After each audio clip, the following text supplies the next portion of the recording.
If you want to. Hey, everybody, Dr. David Evans here. We're so happy today to have you on the PIC TV network, and we're honored to have a legend, one of the greatest legends of our time. Mr. Darrell Brooks is on the PIC TV network, and he is one of the greatest persons that I heard about with his background and for over 45 years.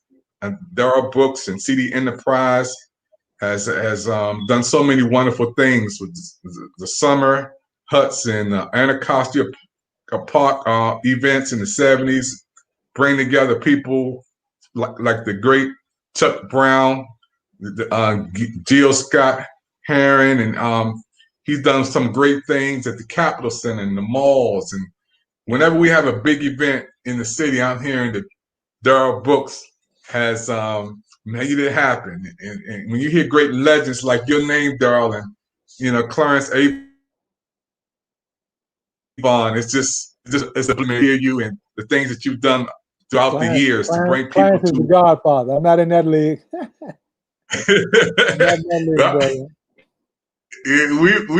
We heard, man. We proud of you. We're so proud of you. I'm honored to have you on the PIC TV network. When I hear about how you brought Stevie Wonder here at the mall, and the Human Kindness Day, and Roberta Flack, and Simone, and Prince to Washington, D.C., at Gallaudet University. And it's an honor to handle the great events that was taking place. Valentine's Day in 1984 and the Purple Rain Tour. It's just amazing to see how blessed we are to have you to be on our PIC TV network today, Mr. Darrell Brooks. Thank you. I appreciate it. Appreciate you allowing me to come on and I guess share a moment with you guys. Yes, sir. Darrell, tell us about some of the highlights in events, that meant for years and through your journey in music and producing and doing what you do. Tell us some of those great highlights. From a highlight standpoint, I guess it started out, I'll tell you one that I haven't told anybody. When I was a school teacher, teaching elementary school phys ed, they used to have spring programs. And one occasion, I knew some different people in the community that had assets. And one particular guy had some carnival rides. Another guy had a tumbling and an gymnastics crew. Another guy's family, they sang, the Flowers family.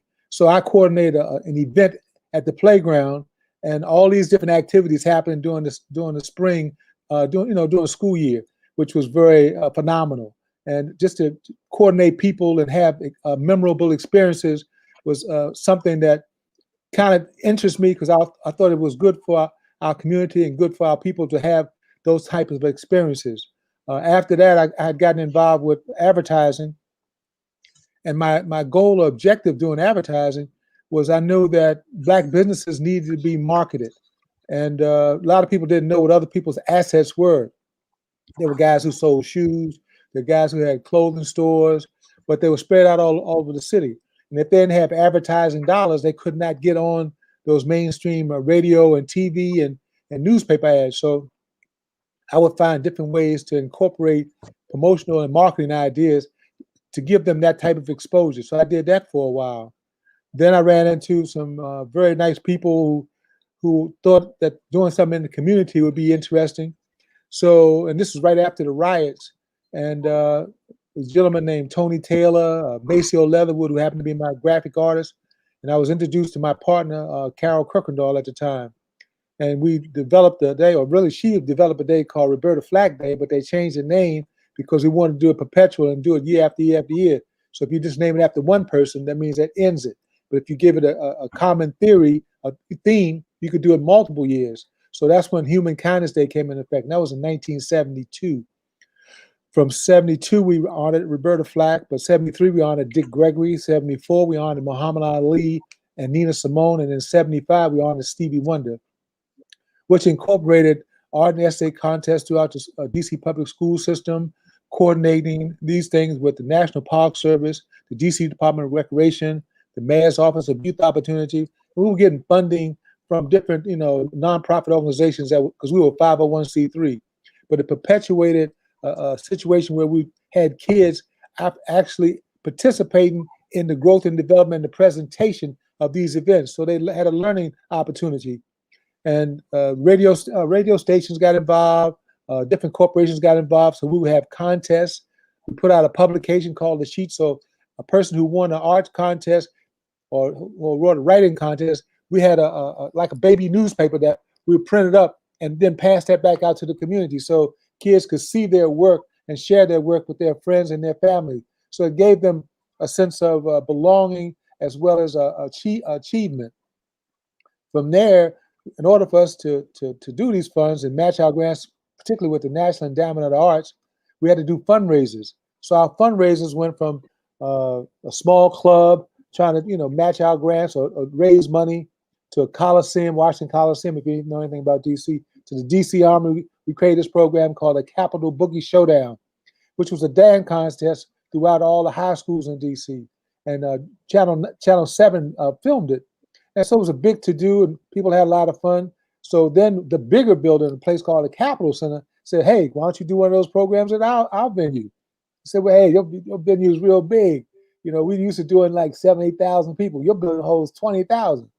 Make a long story short, we went in there and did a show that probably nobody on the planet thought could do business. But since we had a very close communication with our community and also had good communication with radio at that time and the press, we did a show with Average White Band, T Connection, and Slave, and sold 22,000 tickets. Unbelievable. So that kind of set us on a path of doing big events, and that turned into something else after that. And I can stop now and give you a breath, or I can continue telling more stories that build on to that.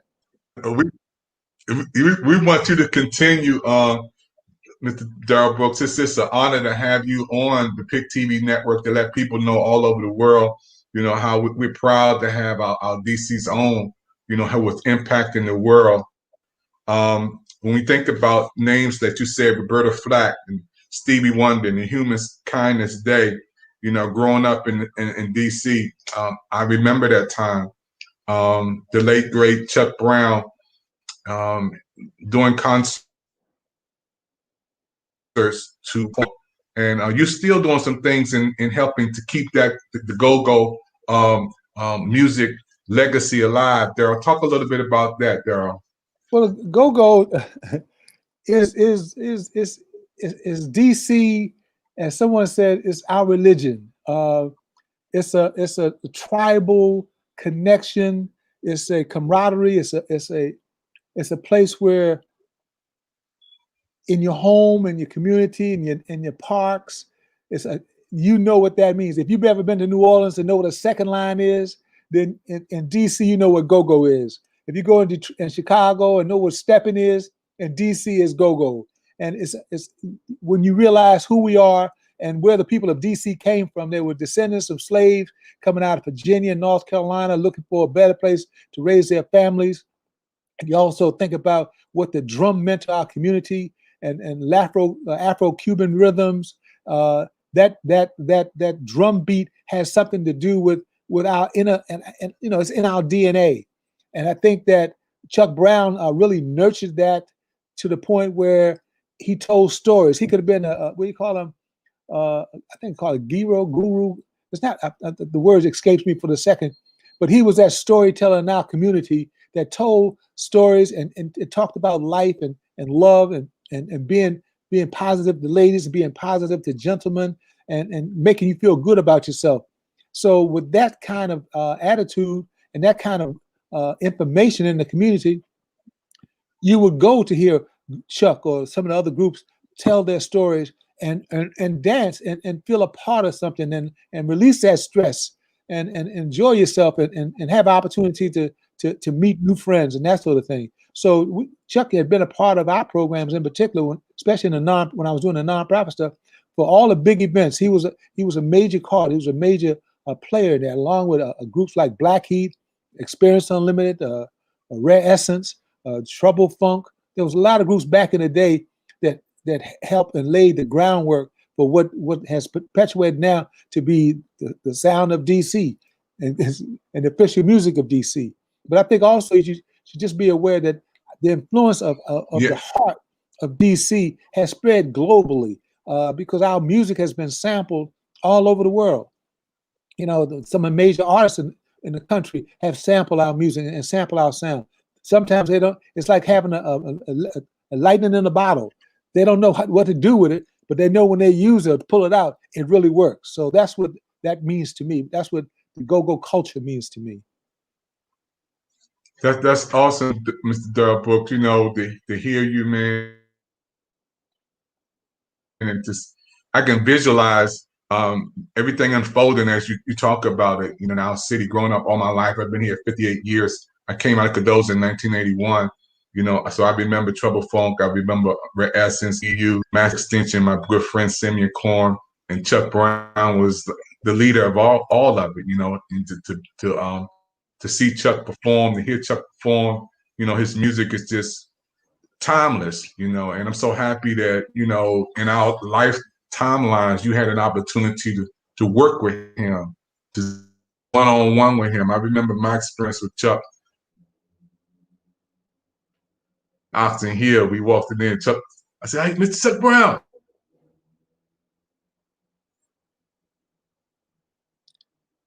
Shake his hand for a minute, shake his hand. He was just a nice Chuck person, couldn't get down the street without people. You never forget those experiences you had with people like Chuck. Oh yeah, but Chuck couldn't go a block without people. It would take him a half hour to get from one end of the block to the other. That's how many people love that guy. And when you think about the talent that has come out of Washington, D.C. alone, I mean, think about it. You got Chuck Brown, but you got Duke Ellington, you have Marvin Gaye, you have Tommy Davidson, you have Martin Lawrence, you have Dave Chappelle. All those came out of the roots of D.C. culture. All of them came out of Washington, D.C. And I could go on and on and on. There have been great producers that have come out of Washington, D.C. And think about it, a small company like our company back in the day, G Street Express, we're the ones that did the biggest hip hop shows across country with the Raising Hell tour with Run DMC, did Prince, did the Def Comedy Jam, did all the Public Enemies tours. That came from a crew that was based out of the stuff that we did in Anacostia Park, the Summer Hut program, with people who had experience doing production, doing light, sound. We got guys in IATSE, which is the union, got union cards from starting out with us in the parks. We have people who had the opportunity to be writers at USA Today who came out of our art and essay contest. I can go on with all the different experiences from DC that had branched out into other parts of the country to share some of the knowledge and some of the experience that came out of that melting pot of Washington. That's amazing, you know, and to hear you talk about history and history coming alive again. It's amazing, and we're excited about, you know, the PIC TV network. We have our music channel, Mr. Brooks, and we want to have a go-go a segment. We want to have a go-go show, you know, so our young people can understand and learn about our culture. And when you talk about Red Essence and keeping that alive, and Chuck Brown, you know, you know, Little Benny and those who paved the way, started off with scratch, and now, boom, you know, we have an opportunity to continue the legacy that they have marked. But I want to say, you know, with you, Mr. Brooks, I heard about the Spirit Fest and how impact on bringing the Spirit Fest. Can you talk a little about that, Mr. Brooks? We started the Spirit Festival about 15, 16 years ago. It started out being the Sugar Water Festival with Erykah Badu, Jill Scott, and Queen Latifah. And then after Queen Latifah got a movie, she did a movie the next year, and I think Jill ended up going to Africa to do a film or a TV series over there. So then we just stayed with Erykah, and then we had Erykah probably at least 6 or 7 times. But we basically tried to do something similar to what we did with Human Kindness Day, which bring culture. We had a massive arts marketplace there that was done and curated by a young lady named Busy B, Juanita Britton. And people would come, you know, she might have had 80 or 90 artisans there with all types of memorabilia, dresses, jewelry, posts. I mean, this art, period, sculptures. And we would have that marketplace there. But at the same time, we brought in talent, both new talent and old talent, that basically uplifted our culture. Jill Scott, Erykah Badu, The Roots, B&B, Janelle Monáe, Akila Echo. I forgot, sometimes I mess up her name. A lot of different artists. You know what I mean? Over the years, I'm trying to think, Michelle Indigo-Cello, Avery Sunshine. I mean, the list could go on and on. And those type of artists, Kindred and the Family, so they uplift our community. We're not doing a whole bunch of, ripping and running and talking. And also, we would also maintain that we always have a go-go group, one or two go-go groups on our show, because there's no way we're going to have a big festival and not honor or respect our local talent. That's like crazy to me. And I would think that anybody who comes to DC to bring a show, they should always have some local involvement in that particular show, because it's only right. That's right. That's an amazing vision. When God blesses people like you come through, our generation is blessed. I remember again in 1911 going to Landover Capitol Center. One of my favorite groups was Parliament Funkadelics, and and putting out. That was my group. I was there, Daryl. I was there. When the first one, we drove out there, man, in the parking lot. I think the police pulled us over, man, because there was so many people in my car, man, going to see the Parliament Funkadelics that night. But I know that you had a part to play in bringing that together. Talk about. Can you pause this for a second? About that, Mr. Brooks. Can you pause this for a second? You can? Yeah. Okay. Yeah. Yes, sir. Yes, sir. Yes, sir. Mm-hmm. Okay.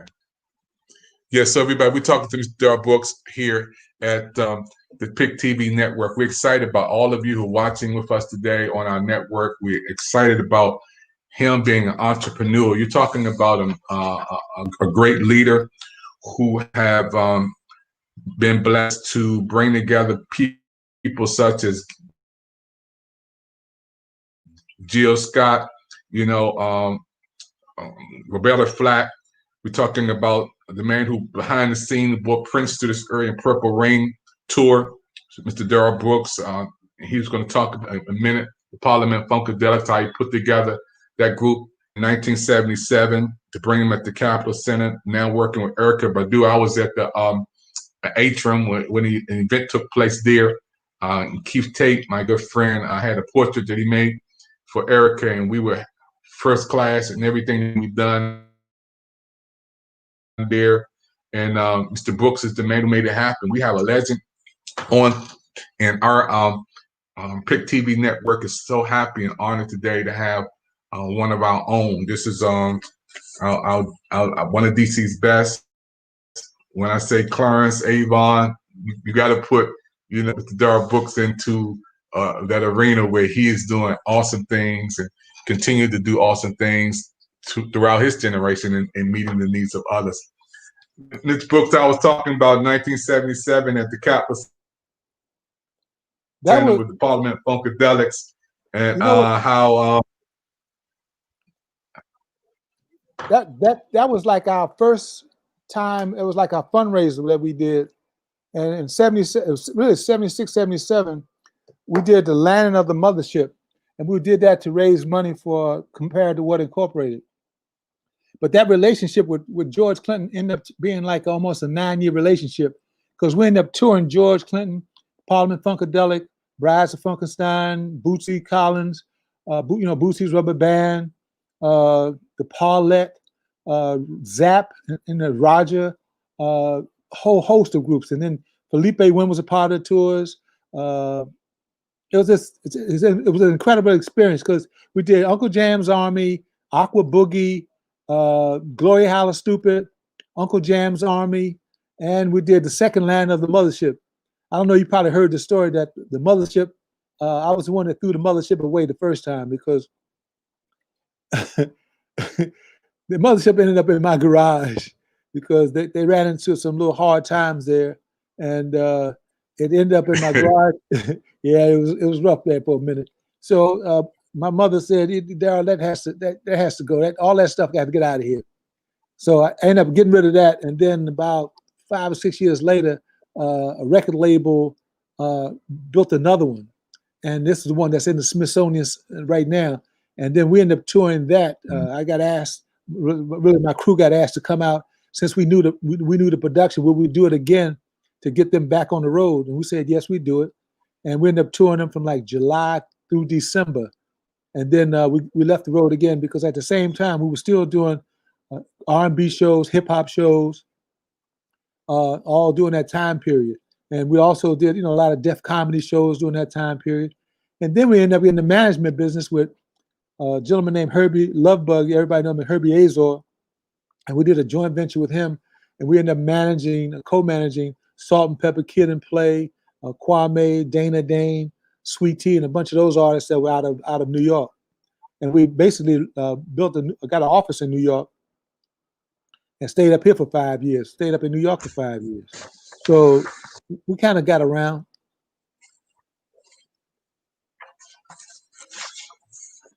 Wow.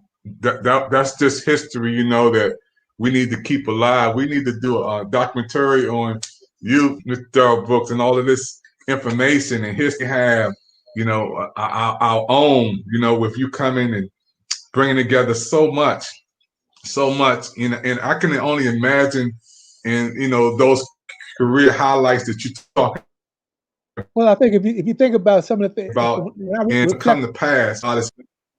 When I reflect on some of the things you've asked me, like it comes out of me real quick, but you would never know that we were the ones that toured NWA and Easy and NWA when they had their situation they were going. Also, when Ice-T was having that problem with Cop Killer, he was on one of our biggest tours.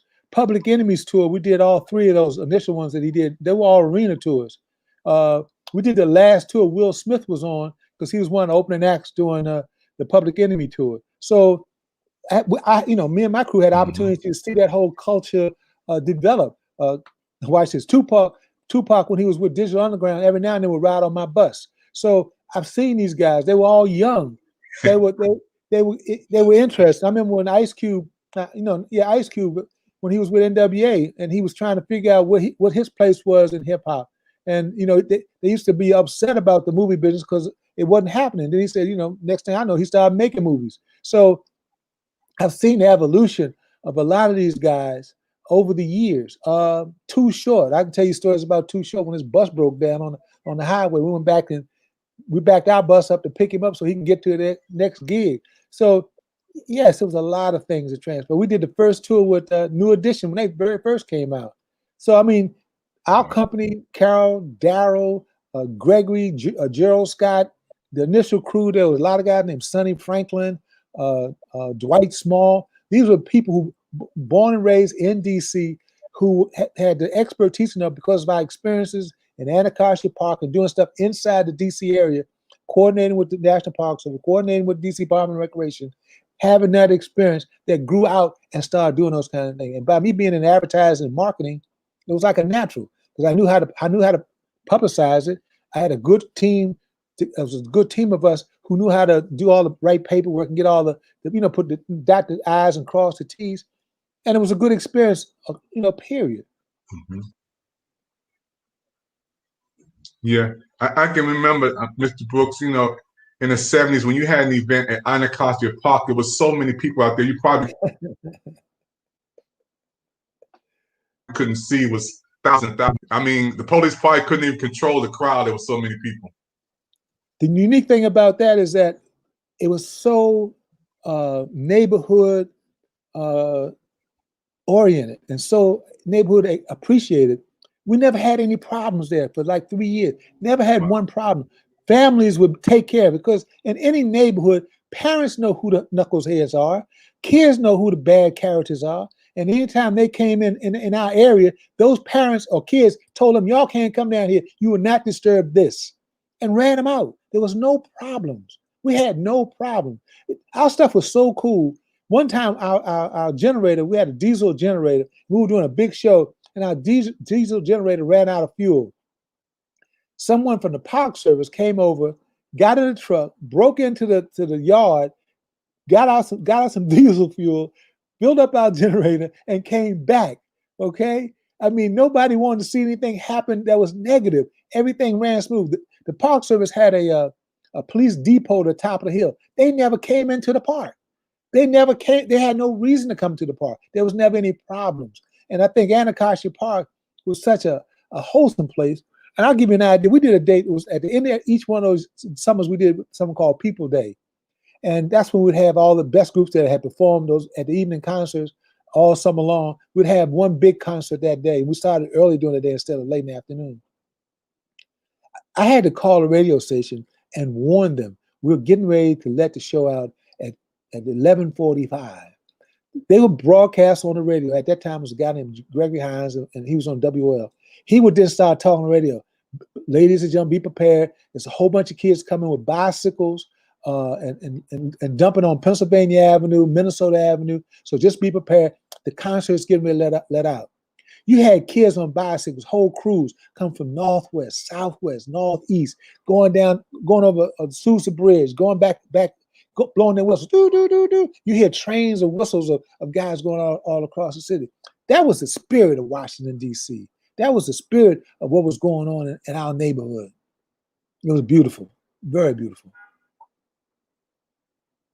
Mr. Brooks, when you reflect on those times like that, growing up in Washington, D.C., I grew up in Spring Road. I remember us having a Raymond program. Raymond Elementary School I went to, or Lincoln, or right on 14th Street. You had the bands out there playing. Said nobody had to worry about nobody hurting each other or fussing or fighting and all of that. It was just a spirit of love. But I wanted to ask you, Mr. Brooks, have you had an experience with the late, great Mayor Washington or the late, great Marion Barry? Have you had any chance to meet them and talk to them? Mayor Washington kind of granted us in our very beginning because he and Joe Yeldell and Dr. Jimmy Jones, they were the ones that gave us a grant and also had kind of sanctioned us going to Anacostia Park. Marion Barry at that time was on city council, or it was involved, but that was much later on that Marion got involved because by that time we were out. We weren't doing this stuff in the parks anymore. The federal government has shut down all nonprofit money, all arts money coming into the city right after 1976. So unless we did something, particularly in DC, didn't do it. We did some coordination with him because he was a very good logistic guy, and I basically knew Marion from his Pride Incorporated days because during that time he was doing stuff with ex-offenders and construction and doing stuff with the government from a construction standpoint and job standpoint. And my organization that I was involved in was Compared to What Incorporated. We were doing more stuff with community arts, education, and that kind of program. So we would see each other and we had very great respect for one another. Wow, that's amazing. When I think about like I believe Stevie Wonder did a pop-up concert or pop-up this musical. He was over by Anacostia, I looked at the news and said, man, this is Stevie Wonder's over there doing a pop. We got a call one day. That was random. It was Eastern High School, and at Eastern High School, they had a problem over there, and they didn't let them have a homecoming. And at that particular time, Mr. William Saunders was the principal. And when I found out that they didn't have a homecoming, we had a conversation with the principal, and we had a conversation with Stevie Wonder's management company. And we said, if Stevie comes to town, can we bring him over to Anacostia, over to Easton, and just do a quick meet and greet and say hi. And we surprised them, and they went bananas. They went bananas over there. All the kids came into the assembly. They didn't know what was going to happen. And there was Stevie Wonder. and the whole auditorium exploded because they had, they didn't have a homecoming. It was, I don't know, they had their only challenges, and that was like something that just happened organically, similar to what happened with Gallaudet College. We had sold out 7 shows with Prince at the Capitol Center, and Prince said, "Hey, man, I want to do something for the community. I want to do something special." So we had opportunity to connect with some people at Gallaudet, and when we told him we can go to Gallaudet College and do something there, he said, "Just tell me what it is. I'll pay for all of it." So we took a complete production over to Gallaudet College, free concert that Prince did, took care of all the costs. It was the most touching experience that you would have ever witnessed, because you had kids, that had their own challenges. Those who couldn't hear could feel the vibrations of the instruments and the amplifiers in there, and it was total, very touching experience, to the point where I think Prince dropped a tear. Some of the most hardened road guys out there, even myself, tears rolled down the face because it's such a beautiful experience to witness. Wow, that's one of those life moment, special times that you never forget. Oh no, awesome. And I just can imagine how proud you felt to be a part of that. And we're benefiting to hear the life story and testimony of Darrell Brooks, a great legend, in our times. Right. Let me share this one. Darrell, what about, again, the name Chocolate City? What's that? What about Chocolate City? Parliament Funkadelic. I wanted to hear the name. How do we develop that name? I think Darrell, but I was just a young kid, in my 20s, and I would say I live in Chocolate City, but I didn't know what the story behind. Well, put it this way. I got connected to it when George Clinton put out a record called Chocolate City. And basically what he said is that in every major city, there's predominantly or has a big Black community. That's Chocolate City. And then he was talking, since DC was such a political hub, if you listen to the record, he had Aretha Franklin as a politician. He had Stevie Wonder as a politician. He gave them all status in a governmental setting, and just talked about the suburbs. Because generally the inner city was where a lot of Black folks lived, because that's where they had projects. That's where they had low income housing, and they had high income housing. We had in DC, you had both there. But when you go talk about Detroit or Chicago and a lot of those blue collar places, that you had your neighborhoods, you had your where Black folks would live. And I think what George was able to capture in that song, and there was a cover of his album, which is so cool. It just gave us a status, or gave us a feeling of, I don't want to say a purpose, but an identity. Maybe that's a better way to say it. Gave us an identity, and that identity was something that you felt honored about. Chocolate City, and DC at that time was like 70% Black. Inside DC. So I mean, every place you went, there were Black folks doing great things and having fun. I remember watching when the record came out of Detroit called "Dancing in the Street." They thought DC was what they were talking about, because every place you saw in DC, because we had Tina Rama time, we had the Mill Grand Show that was coming out of Philadelphia, or wherever it was coming from, and folks, they had cabaret houses like Northeast Gardens or Republic Gardens or Masonic Temple. So you had places where people could socialize and were good dancers. So at any given time on Friday, Saturday, or Sunday, somebody might turn on their radio, even WOL or WOK. And all of a sudden, if it's a hot record, a James Brown record, people jump out their car and start dancing in the street. So I mean, DC had a such great flavor, and I don't know. That's what I grew up in. So when I had the opportunity to share that, or at least be a part of developing something like that, I had to do it. I want to be a part of it. You made me smile with that one. That was just no. I remember, Darrell. A lot of times, we so caught up in COVID-19 and caught up in everything happening now. We can't look back and remember how far we come from. I think about people like Miss Kathy Hughes, and I can remember going down Martin Luther King Avenue and seeing her consistently in that little teeny booth, being faithful, being consistent, and look at where she's at today. I'll talk a little bit about your relationship with Kathy Hughes, Dr. Brooks.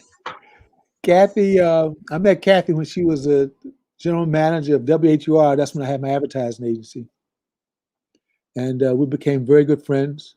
But her and Alfred, when they had the radio station and they were able to acquire WL and had a small station, a small building on 8th Street Northeast. Just so happens my office at that time was on I Street, right around the corner. So I would see them quite frequently, as well as I was buying a lot of advertising on WL at that time. So I think that to watch, I remember when she was initially going out to try to raise funds to purchase the station. She wanted to purchase KYS and develop all that. So it was very interesting and very courageous. I call her a phenomenal woman, a phenomenal lady, to see what her tenacity, what her perseverance, what her vision was, and what she did for her and her son to be able to build an empire, to be the first on Wall Street to be publicly traded, and then a network of radio stations, and now TV cable network across country. I think she also has a magazine, probably some other stuff. I have no idea, but she's come a long way, and I respect her highly.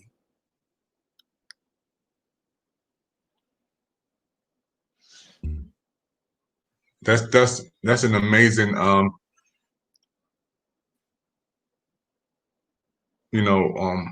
words of I was blessed to meet her at the MGM. I think they were doing a special event for her radio station, and she's the nicest person. Took a picture with me, was there to just to be nice. You just the nicest person in the MGM. Was just so down to earth, and just a wonderful, kind person. I was there at that event. I think it was their 40th anniversary, and they were saluting everybody, and a lot of major players came in town. I happened to have had an opportunity to take a picture with her and Clarence Avon. Oh wow! Speak of Clarence Avon. I was looking at the documentary because Spoon called me. Said, "Dave, you got to go look at this the Black Godfather on Netflix. You got to see this black." I was like, "Really?" He said, "Yeah, man, Clarence Avon. You got to check him out." And then when I turned it on, I saw President Obama giving him a shout out. I saw all the major stars giving him a shout out. I was like, he was that guy. He was that guy. Yeah, I mean, Quincy Jones was giving him a shout out. Will Smith giving him a shout out. Snoop Dogg giving him a shout out. I was like, wow, this is a major.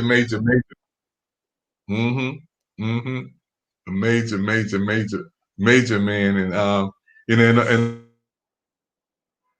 I talked to Spoon. Spoon said, Daryl, he's out. Clarence Brooks is out. Clarence Avon. I said, wow. I said, yes, sir. I don't know what that means. Spoon might be exaggerating a little bit. Yeah, so when I think about like you said, the Human Kindness Day, honoring great people like Roberta Flack, Simone and others who come through. That's history that's in that will never be forgotten, and know that you are part of all of this taking place right down at the mall, honoring our leaders like that. That's just amazing. I'm so happy and proud that you're with us, listening to us, and taking time out to talk about your life experiences and on the PIC TV network. And we want to do some big things, and we got you to help push us. That's an amazing blessing. Well, I've had opportunity to be of service to a lot of different people. That's how I look at it, because I don't think I would have been able to go to Japan if it wasn't for Chuck Brown. Chuck Brown took me to Japan. acted as his road manager and watched him perform in Osaka and Tokyo. He also took me to North Sea and Dunhaig, Holland, and had opportunity to see him perform there. Things I probably would have never done. I've toured across the United States and Australia with like Salt and Pepper. Did a lot of stuff with other groups here, back and forth across the United States. So it's been a mission. We call it a service in helping people and being involved with people and presenting stuff, because there's a lot of responsibility to present a show. There's a lot of responsibility to be responsible for artists, both young and old. You know what I mean? I've had the opportunity to do a James Brown show. I've had the opportunity to do a Waylon Jennings show. I've been partnered on a Rolling Stone show. I've done Stevie Wonder show, Earth, Wind, and Fire shows, with major shows with Prince. So those things, and then being introduced to hip hop with one of the agents that I ended up being very close with, a young lady named Carol Lewis. That she was at the Famous Artist Agency. That she ended up going to CAA and William Morris. And she basically had a lot of the hip hop artists at that time. And, you know, we worked in and through that along with House of Blues. We did a lot of shows across country. And I think the experience that my team had, because believe me, I couldn't have done this alone at all. This is too mammoth of a project to say that only I did it. No, I did not. I had to do it with a team. I had to do it with good people who had the same heart, the same vision, and the same commitment to be able to do that. Because a lot of times, a lot of things happened that were very discouraging. And when the government was trying to shut down Public Enemy, when the government was trying to shut down NWA and Eazy-E, when they were trying to stop rap, period, it was, you know, I remember one time the Capitol Center wouldn't let Go-Go in there. And we had to plead with the owners of the building saying, hey, whatever you think you know about Go-Go is not that. Trust us. You can trust us because you know what we do and what we're about. Please trust us and then let us do it. And that's when we did Go-Go live at the Capitol Center and filmed it, which ended up being something back in 1987 that's still talked about today, when we brought all the Go-Go groups together and did a big show there and did over 17,000 people. So believe me, it takes when they say it takes a village, it takes a village. You know what I mean? One person cannot do this, could not have done this. Yes, sir. You know, yeah, and that's why, you know, I respect you to the highest. I was there with my friend Keith Tate when we were down at the Atrium, and you had Erica to do a concert there, and it was just full. It was sold out. It was sold out, and you know, it was just one of those experiences to see all those people come in, and she did a wonderful performance. Went in the back and took some pictures, and you know, for your generosity and hospitality in the business, you know, I was honored to be backstage, and because of you, we were able to take a picture with Erica and meet her, you know, and I was just happy, you know, I was just so happy for that opportunity. What about Spoon and the Frankie Beverly tribute band? Mr. Brooks, can you tell how do you know, what impressed you about Frankie Beverly and the tribute band that the Spoon was with? What transpired is that I knew that my business, the live concert business, has its ups and downs. At the same time, it has to have a place where groups can spawn and develop, and also be exposed. I went to see Spoon's group, the We Are One Experience Band, and I really loved their artistry. I loved they were great musicians and very dedicated musicians. I could tell by the intensity of how they performed, and they took the challenge on trying to give a tribute to a band that everybody loves, which is Frankie Beverly and Maze. And we listened to them. If I didn't know better, if I'd had my back turned, I would think Frankie Beverly was in the room with his band. They were that good. So I reactivated a record label. It's called I Hear You Records, and they're one of my first artists that I've signed. And we've got We've got 2 records coming out. We've got one Christmas record that's out now well, excuse me, two Christmas records that are out now, and we got a Rick release coming out in January of 2021. The Christmas records, My Gift to You, and It's That Time of the Year, have doing fairly well in the DC area, but they're also getting a lot of play in Chicago, Delaware, and markets down south. So we're putting our footprint on it, and I think Spoon and the guys and Paul, they're tremendous artists, tremendous gentlemen. Mm-hmm. Mm-hmm. That's an amazing story, you know, and the way you share information is just a wonderful, wonderful thing to help others. I think one of the greatest things we can do as we go along through life is to leave a footprint to help others. Be of service. To be of service. Mm-hmm. If you can help somebody, it doesn't hurt you. Mm-hmm. If you have a connection, it doesn't hurt you. And if you try to keep it all to yourself, what you gonna do with it? Mm-hmm. Oh, I know. No, give it out. Give it away. That's right. Give it away. Give it away. Mm-hmm. Share it. You know. What, Mr. Brooks, do you remember, you know, the highlight times of the Howard Theater, or when the timeline was Marvin Gaye was coming through? Because I was too young at that time. I went to one of the shows when I was young and at Howard Theater. They would have a special matinee show for kids. I think you paid like $2, $3. And a whole crew of us from Southeast got on a bus, then took a streetcar to get to the Howard Theater, to that matinee show to see James Brown. That was my first show at the Howard Theater. It was about 7 of us that hustled together and went uptown to see that show. To be honest, I was terrified because number one, I hadn't been that far away, without my parents.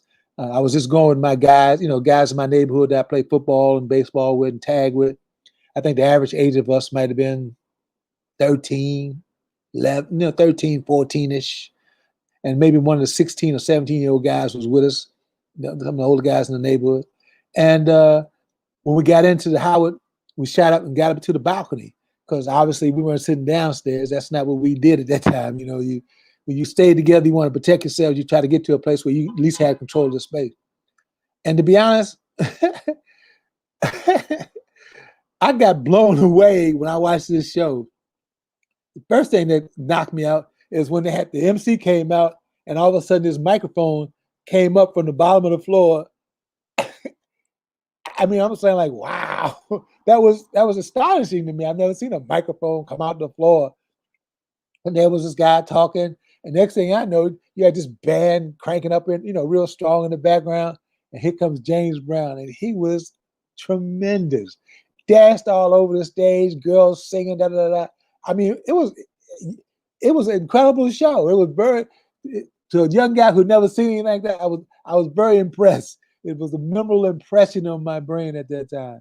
And all of us got back outside, got back on the streetcar and took a bus and went back home. So that was my first experience at the Howard Theater. Never had the opportunity to see Marvin Gaye, it's sad to say. I don't know why. I mean, I guess I missed it or wasn't around at that time. I had heard of him.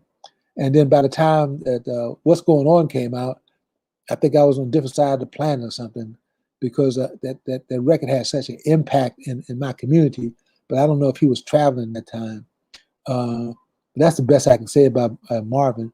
But I used to go to school with his sister because she lived out in Northeast, and all of us went to elementary school together. So I was familiar with him as a person, and then I was familiar with him as an artist later. But I knew his sister from going to elementary school with him.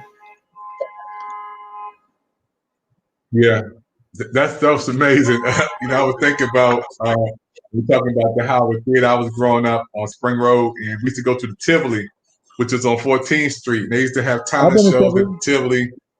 Yeah, that was, on Saturday mornings you couldn't get in there. There was so many people, and the Tivoli.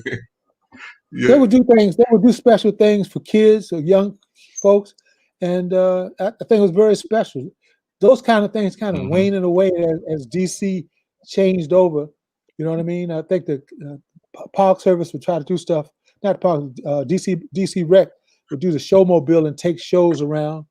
And then when we were doing the Summer Hut in Anacostia Park, Yeah. we would use the same format, and the recreation department let us take some of our shows to other sections of the city, you know, and to the other parks that didn't have the same kind of activity. We would bring the activity to them. So those activities were very wholesome and gave you an experience, which was very positive.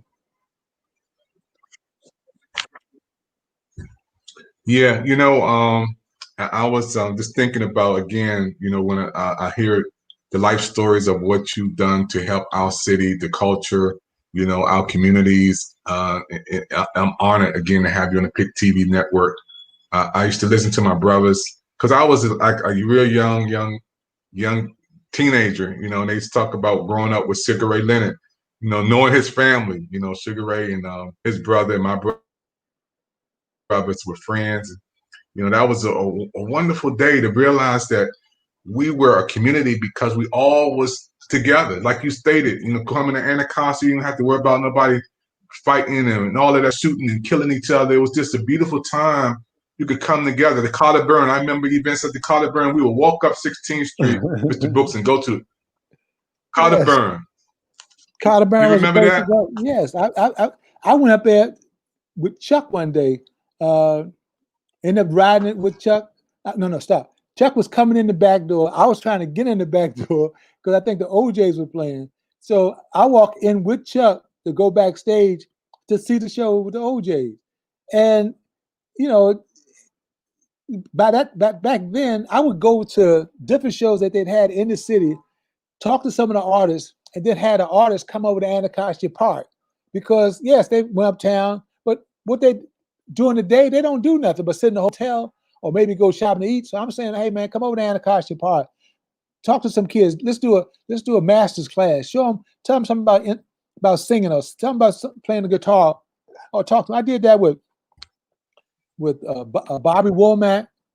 The Temptations came through the park. A lot of different groups came into the park, and during the day, the kids come in and see these stars. It was a life-changing experience for those kids. So yes, I went up there, and yes, it was fun. And yes, I would talk to them and beg these artists to come and hang out in the park. George Clinton, one time, I told him, man, there's a kid that's dying of cancer over there in Southeast. Can you go in and just talk to him for a minute? It will make his day. He's a Parliament fan. George comes to town. We go over to Southeast. He and about 7 of his friends sit in there on the side of the street, and George talked to him, play some of his music on a cassette, play with the kid. I mean, there was those kind of experiences. I've seen that happen. You know what I mean? I've seen that happen. There was a guy named Ofield Dukes. He was a big public relations guy, very successful public relations guy in D.C. He worked during the Hubert Humphrey campaign. He asked me one day, Daryl, there's a program. Can you bring a show down to Lawton Reformatory? I said, I'll bring a show down to Lawton. So I ended up getting a friend of mine, Deanna Williams, who was at WHUR at the time. I brought a group called Black Heat. We did a free concert. Well, it got to be free, in Lawton, and it was incredible. And the guys really appreciated it. And it's like it didn't cost nobody nothing. It was something that we did, and guess what? A lot of the guys in jail we knew. So what it do? These are things that people need to think about. I think DC culture changed when the drug of choice changed, because they started bringing all these foreign drugs, drugs that just had you going crazy. Love Boat, heroin got big, and then people started preying on our community because we had a respectable tax base, and people were making money in DC.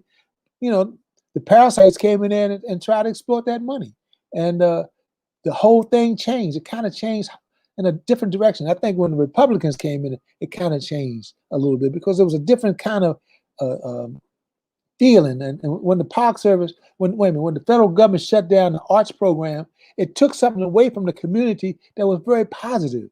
So, those are the things that I think also added to the different culture in DC. And basically, when gentrification came in, they started moving Black folks out of the city and bringing white folks in and changing the texture of DC, and they sent us out to Maryland. I mean, Maryland's a good place, but at one time we were the hub of Washington. We were the center focus of Washington.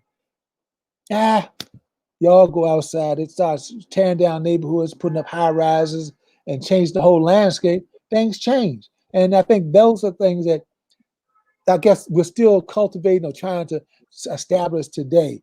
You know what I mean? Yeah. And that, you know, and to see that evolution to take place, you know, in coming up in DC, you know, I remember times when I was turning the radio, Mr. Brooks Green. I don't know if you remember Petey Green. Petey Green was one who would just come on and he'd tell it like it is. He would just put it Tell out it to there, the hot, man. tell it to the Waldo, Petey cold. Green. Yeah, Remember tell it to the old. Petey was because we had a radio show on WL that came on after Petey. Ours was called Compared to What's Arts Form. His was Petey Green, and Petey was a very interesting guy, very positive guy, very funny guy. But you ever get a chance to look at How to Eat a Watermelon on YouTube? Watch that one with Petey Green. I got another conference call I got to do in about 5 minutes. So yeah, I'm already late for it. It's after 7 o'clock. So are we good? Yes, sir. We good. Thank you, Mr. Brooks. We will talk again later. You did wonderful. All right. Thank you very much. Thank you, Y'all sir. be strong. Bye-bye. Bye-bye. We got to do it again.